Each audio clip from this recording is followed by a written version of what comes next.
আসসালামু আলাইকুম। এই রোজায় এত টাকা খরচ করে বেসন কেনার চেয়ে বাসায় এইভাবে বেসন তৈরি করে নিলে খরচ যেমন কম হবে তেমন কিন্তু স্বাস্থ্যকরও হবে।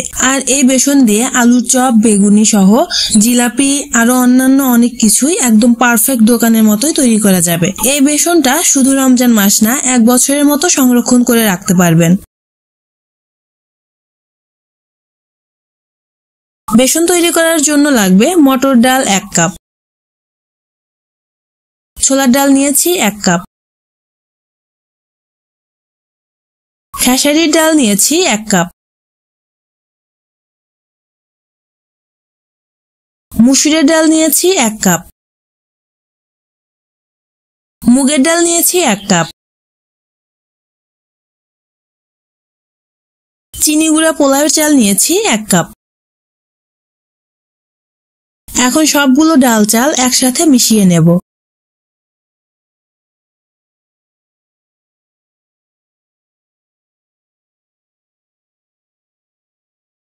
মেশানো হয়ে গেলে পানি দিয়ে ভালোভাবে ধুয়ে নেব।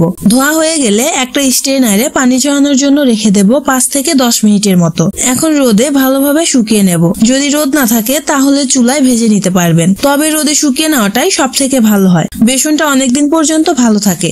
চুলায় ভেজে নিলে বেশি দিন ভালো থাকবে না, অথবা চাউলটা ভালোভাবে ভাজা হলেও ডাউলগুলো কিন্তু ভেতর থেকে পানি একদম শুষে নিবে না। আমি 2 দিন রোদে ভালোভাবে শুকিয়ে নিয়েছি। এখন ব্লেন্ডারে বা মেশিনে ভাঙিয়ে নেব। ব্লেন্ডারে না করাই ভালো, মেশিনে ভাঙিয়ে নিলে বেসনটা বেশি ভালো হয়। আমার একদম পারফেক্ট বেসন হয়েছে, দেখতেই পাচ্ছেন। এখন এগুলো ছাঁকনির সাহায্যে চেলে নেব। এর ফলে অতিরিক্ত যে লাম্পস গুলো থাকে এগুলো বেরিয়ে আসবে।